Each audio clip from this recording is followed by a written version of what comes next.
একজন বাবা নিজের জন্য কতটা বাঁচেন আর সন্তানের জন্য কতটা ত্যাগ করেন। যে মানুষ সারাদিন রাস্তায় কাটান হয়তো তার সবচেয়ে বড় স্বপ্নটা নিজের জন্য না, তার সন্তানের জন্য। তো একজন বাবার জীবনের সবচেয়ে বড় পরিবর্তনটা ঘটে যেদিন তিনি বাবা হন। সেদিন থেকে তার স্বপ্ন, চিন্তা, পরিকল্পনা সব কিছুর কেন্দ্রবিন্দু তার সন্তান হয়ে যায়। অনেক ড্রাইভার ভাই আছেন যারা প্রতিদিনের কষ্ট, ক্লান্তি আর চাপ সহ্য করেন একমাত্র একটি আশায়, সেটা হলো আমার সন্তানের জীবন যেন আমার চাইতে ভালো হয়। তো ড্রাইভার প্রভাইডার স্টিয়ারিং লাইফ সিরিজের আমরা বাস্তব এবং মানবিক গল্প যে আলোচনা করছি, আজকে 11তম পর্বে কথা বলবো যে সন্তানের ভবিষ্যতের জন্য বাবার সংগ্রাম। তো আসলে বাবার স্বপ্ন অনেক সময় নিজের জন্য না। একজন বাবা হয়তো নিজের জন্য নতুন কিছু কিনতে চান, হয়তো অনেক অপূর্ণ ইচ্ছাও আছে, কিন্তু মাসের শেষে যখন হিসাব মিলে তখন নিজের চাওয়ার আগে সন্তানের প্রয়োজনটাকে আগে গুরুত্ব দেন। কারণ তার সুখ অনেক সময় নিজের মধ্যে না, বরং সন্তানের হাসির মধ্যেই লুকিয়ে থাকে। অনেক কষ্ট সন্তানের চোখে পড়ে না।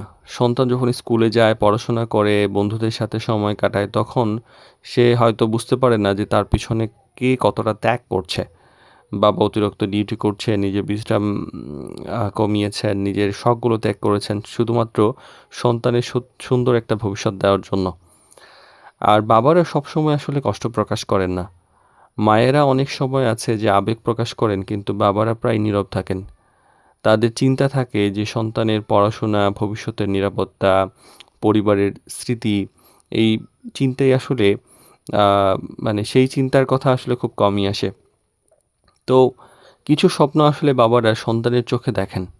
হয়তো তিনি ডাক্তার হতে পারেননি, ইঞ্জিনিয়ার হতে পারেননি, ভালো কোনো চাকরি করতে পারেননি, বড় ব্যবসায়ী হতে পারেননি, কিন্তু তিনি এইটা চিন্তা করেন যে আমার সন্তান যেন তার স্বপ্নটা আমার স্বপ্নটা পূরণ করতে পারেন। এই আশায় তাকে প্রতিদিন নতুন করে পরিশ্রমের শক্তি যোগায়। আর আসলে সব সংগ্রাম যে আসলে সব বড় বড় সংগ্রাম এরকম না। আসলে সংগ্রাম অনেক সময় এমন হয় যে খুব ভোরে ঘুম থেকে ওঠা, ক্লান্তি শরীর নিয়ে কাজ করা, বিশ্রামটা ত্যাগ করা, নিজের চাওয়া পাওয়াটা কমিয়ে ফেলা, পরিবারের নিরাপদ রাখার চেষ্টা করা, এই ছোট ছোট ত্যাগগুলোই একজন বাবার সংগ্রাম তৈরি করে ফেলে।